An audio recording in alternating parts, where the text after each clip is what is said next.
Une bonne semaine. Amen.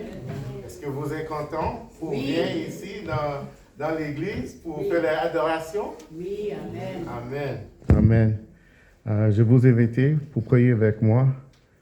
Seigneur, on a dit merci pour tout que tu as fait pour nous. Tu as choisi un choix qui pour nous, c'était quelque chose facile, pas facile. Tu as enduré, c'est ça? La souffrance. Et tu fais tout que tu as fait parce que tu nous aimes. Amen. Tu veux que chaque personne ici est sauvée dans votre rayon. S'il vous plaît, Seigneur, on prie pour votre Saint-Esprit, votre présence, en le nom de Jésus. Amen. Amen. En préparation pour le Saint-Cien, on regardait le texte dans la Bible, Matthieu chapitre 14 à 18, 21 à 22. Je crois que Jean-Louis a déjà lisé ce matin. Puis quand on regardait le texte, dans ce passage, Jésus a eu une discussion avec Pierre au sujet du pardon. Pierre pose une question courageuse. C'est une question que plusieurs d'entre nous se sont déjà posées quand nous avons de la difficulté avec quelqu'un. Il a dit, « Seigneur, combien de fois mon frère péchera contre moi et je lui pardonnerai. » Et en d'autres mots, combien de fois dois-je pardonner quelqu'un pour toutes les mauvaises choses qu'il m'a faites? Il y a eu des moments dans ma vie où j'ai posé cette question. Avant de parler du pardon, je veux dire quelque chose sur les limites et la sécurité. Le pardon est peut-être très différent pour quelqu'un qui est dans une situation abusive. Je ne veux pas que quelqu'un pense que Dieu veut qu'il reste dans une situation dangereuse. Le pardon ne veut pas dire laisser quelqu'un vous faire du mal encore et encore. Comprenez-vous? Le pardon ne veut pas toujours dire enlever les conséquences de ce que quelqu'un a fait. Parfois, les personnes doivent faire face aux conséquences de leurs actions. Parfois même, Dieu utilisait ces conséquences pour aider les gens à grandir et à devenir de meilleures personnes. J'ai aussi appris qu'il y a une différence entre le pardon et la confiance. Jésus nous demande de pardonner tout le monde, mais est-ce qu'il a demandé de faire la confiance à tout le monde? Cela veut dire que nous pouvons pardonner quelqu'un pour ce qu'il a fait sans nous remettre dans une situation où il peut nous faire du mal encore. Par exemple, ça c'est pas vrai.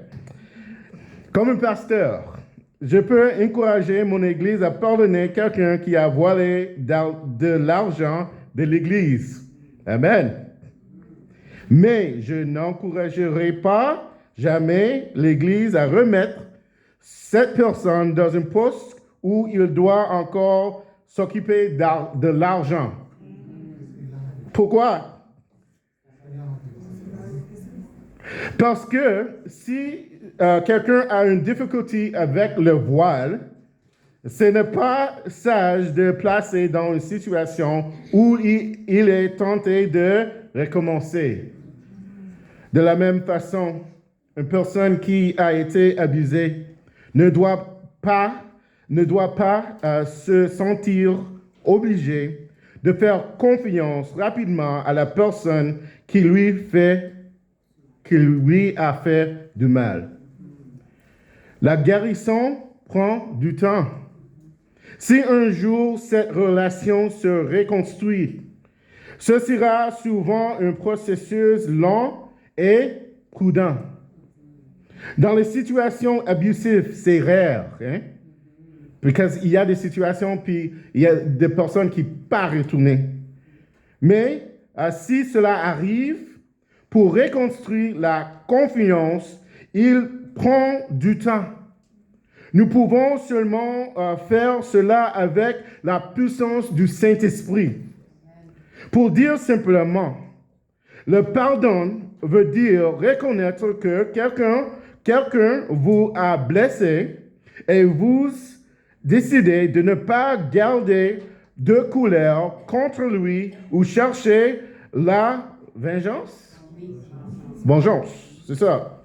Cela veut dire laisser partir l'amertume. Oui. Même si la personne ne s'excuse jamais ou n'admet jamais qu'il avait tort. Le vrai pardon vient de l'amour que Jésus met dans nos cœurs. La Bible dit dans Colossiens chapitre 1, verset 14, « En lui, nous avons la rédemption par son sang, le pardon des péchés. » L'amour de Dieu est très profond. Quand nous recevons son pardon, le Saint-Esprit met aussi ce esprit de pardon dans nos cœurs pour que nous voulons le partager avec les autres. Et quand je dis les autres, je parle de la personne avec les personnalités qui ne va pas bien avec votre personnalité. Je parle de la personne qui vous argumente tout le temps. Amen, somebody. Je parle de la personne qui vous a maltraité, qui a parlé derrière votre dos, qui vous a insulté, peut-être express ou peut-être non. Peu importe la situation, Jésus nous demande de pardonner. Il y a une connexion entre le pardon et de la Sainte Seine. Parce que quand nous célébrons le Saint-Seine, nous célébrons le plus grand acte de pardon que nous avons reçu dans notre vie. Jésus a décidé de nous pardonner pour tous nos péchés. Il a fait cela en donnant sa propre vie. Il ne voulait pas passer l'éternité sans nous. Alors, il a combattu pour notre salut. Il a donné sa vie pour nous sous la croix. Il a donné sa vie parce qu'il nous aime. Il a donné sa vie parce que nous avions besoin de son aide. Il a donné sa vie parce que nous sommes tout brisés. Si nous sommes honnêtes, nous sommes tout brisés d'une certaine façon. Nous avons tous des luttes. Certains ont des problèmes de communication. Pour certaines personnes, à cause de leur passé, il y a certains mots ou actions à les faire réagir fortement. Et quand des personnes se ressemblent, il y aura des désaccords. Il y aura des conflits. Il y aura des malentendus. Mais quand cela arrive, je suis heureux que Jésus nous a donné un exemple. Il a nous donné la croix. Il nous a donné son amour. Il nous a montré comment vivre. Parfois, les chrétiens ont aussi un problème appelé, en anglais, ça s'appelle spiritual bypass. En français, je pense que c'est bypass spirituel.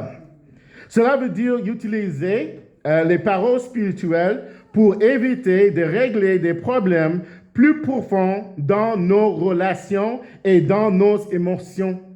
Au lieu de faire le travail difficile pour guérir et réparer la relation, on essaie de passer par-dessus le problème. C'est un peu ce que Pierre faisait quand il posait sa question. Il a demandé combien de fois. Cela semble spirituel, mais en réalité, il essayait d'éviter la difficulté de pardonner encore et encore. À cette époque, plusieurs rabbins enseignaient à qui il fallait pardonner seulement 3 fois. Ils utilisaient ces passages comme Amos 1, chapitre 3 et 13, où Dieu pardonne 3 fois avant de punir les ennemis d'Israël. Donc pour eux, c'était comme 3 fois, 3 chances, et c'est quoi? C'est fini. Alors Pierre pensait probablement être très généreux quand il a dit, Seigneur, jusqu'à 7 fois. Le numéro 7 était plus que le double du numéro 3. Il pensait sûrement qu'il faisait très bien. Mais le problème, c'est qu'il essaie encore de mettre une limite au pardon avec un nombre. Il transformait le pardon en formule mathématique au lieu de comprendre le cœur de Jésus. Jésus lui répondit, je ne te dis pas jusqu'à 7 fois, mais Jésus a dit, mais jusqu'à 70 fois, 7 fois. Oh non, Jésus! Si quelqu'un est bon en mathématiques, 70 fois, 7 fois, c'est combien? 490, le petit a dit. Mais Jésus ne voulait pas dire qu'il faut pardonner exactement 490 fois. Il voulait, oh man, I gotta calm down, eh? All right, bear with me, church. il voulait dire quelque chose de beaucoup plus grand. Le vrai pardon n'est pas quelque chose qu'on peut compter. Amen. Amen. Pensez-y, qui gardait une liste de 490 fois que quelqu'un l'ait blessé? Qui ici? Pas personne. La plupart des gens se suivent peut-être 1 ou 2 fois. OK. Peut-être 2 ou 3 ou 4, 5 ou 6, si c'était vraiment difficile. Mais presque personne ne garde une liste aussi longue. Ça, j'espère, hein? Ça, c'est exactement le point de Jésus. Il ne veut pas que nous continuions. Il veut que le pardon vienne de notre cœur. Un cœur qui a reçu la grâce de Dieu. Cela veut dire que nous devons être prêts à pardonner la 8e fois comme si c'était la première fois. Nous devons être prêts à pardonner le 491 fois comme c'était la première fois. Le pardon est plus qu'une action. C'est un désir que Jésus met dans notre cœur pour ramener la paix là où il y avait un conflit, si c'est possible. Pendant longtemps, nous avons pensé que le pardon est seulement pour nous, pour laisser partir quelqu'un qui nous a blessés. Mais aujourd'hui, le Saint-Esprit nous posait une question plus profonde. Que peux-tu faire pour aider cette personne à revenir à Jésus?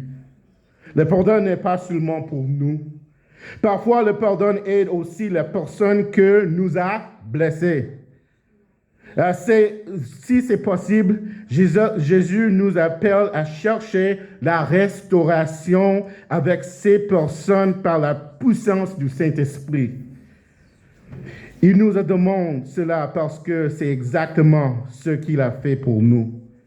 Quand le péché nous a séparés de lui, il n'est pas devenu amer contre nous.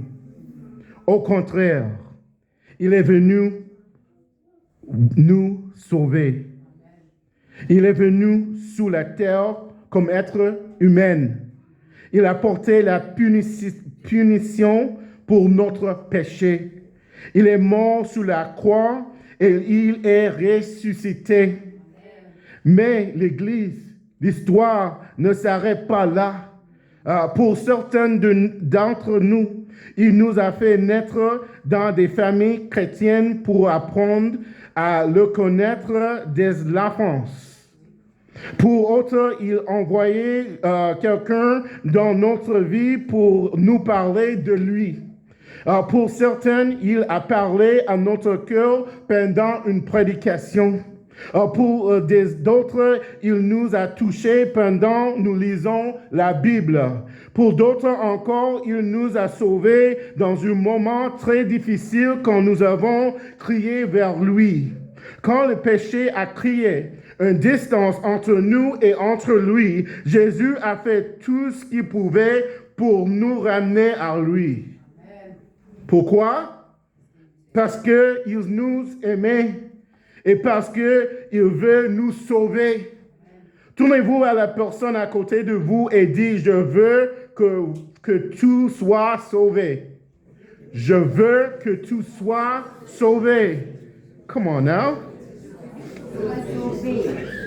La façon dont la façon dont nous pardonnons aux les autres montre combien nous comprenons le pardon que Jésus nous a donné. Amen. C'est pourquoi Jésus nous enseigne à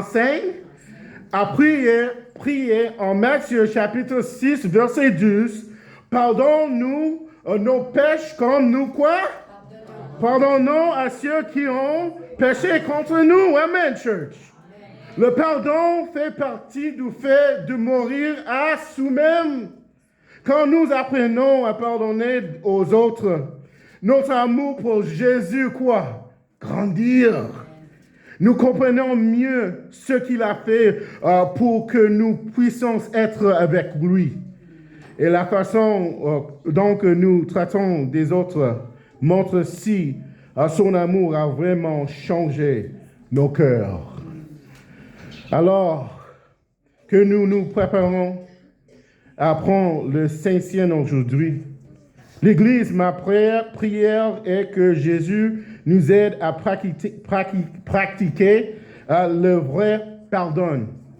Seigneur, aide-nous à ne pas mettre de limites à notre pardon.